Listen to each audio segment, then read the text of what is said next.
ಶಿಲ್ಪ ಕಲೆಗಳ ತವರೂರು ಬೇಲೂರು ನಗರದ ಕೋಟೆ ಅಯ್ಯಪ್ಪ ಸ್ವಾಮಿ ಸನ್ನಿಧಾನದಲ್ಲಿ 47ನೇ ವರ್ಷದ ಅದ್ದೂರಿ ದೀಪೋತ್ಸವ ಕಾರ್ಯಕ್ರಮವು ಹಾಗೂ ತಿರುವಾಭರಣ ಕಾರ್ಯಕ್ರಮವು ವಿಜೃಂಭಣೆಯಿಂದ ಜರುಗಿತು.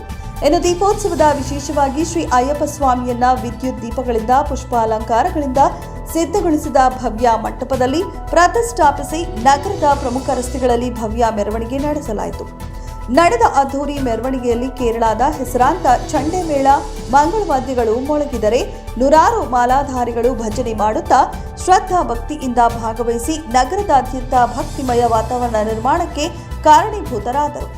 ಇನ್ನು ನಡೆದ ಈ ದಿವ್ಯ ದೀಪೋತ್ಸವ ಕಾರ್ಯಕ್ರಮದಲ್ಲಿ ಬೇಲೂರು ವಿಧಾನಸಭಾ ಕ್ಷೇತ್ರದ ಶಾಸಕ ಎಚ್.ಕೆ. ಸುರೇಶ್ ಸೇರಿದಂತೆ ಗುರುಸ್ವಾಮಿಗಳಾದ ದೇವೇಗೌಡ ಸ್ವಾಮಿ, ವಿನಾಯಕ ಹೋಟೆಲ್ ಮಂಜುನಾಥ ಸ್ವಾಮಿ, ಪ್ರಕಾಶ್ ಸ್ವಾಮಿ, ಮನು ಸ್ವಾಮಿಗಳು, ಚಂದನ್, ರವಿಕಿರಣ್, ಸಚಿನ್ ಕುಮಾರ್ ಸೇರಿದಂತೆ ನೂರಾರು ಮಾಲಾಧಾರಿಗಳು, ಭಕ್ತರು ಹಾಗೂ ಗಣ್ಯರು ಉಪಸ್ಥಿತರಿದ್ದು ಕಾರ್ಯಕ್ರಮಕ್ಕೆ ಮೆರುಗು ನೀಡಿದರು.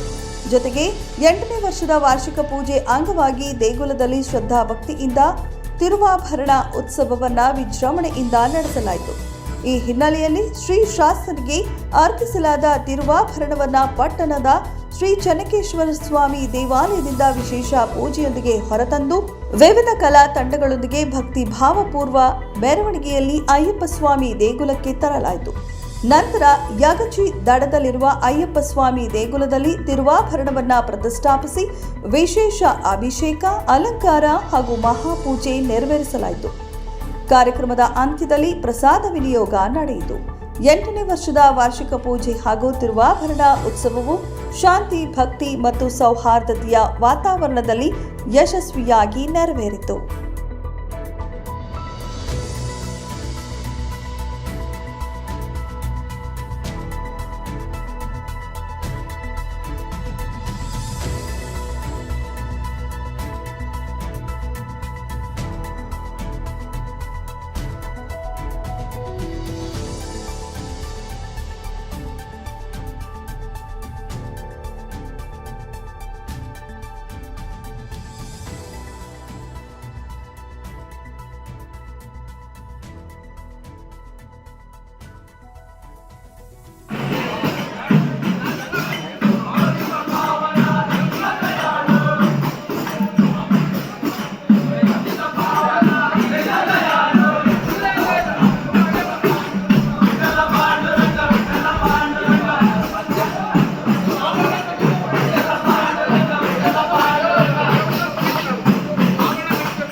ಹಿಂದೂ ನ್ಯೂಸ್ ನೆಟ್ವರ್ಕ್, ಸತ್ಯದ ಕನ್ನಡಿ.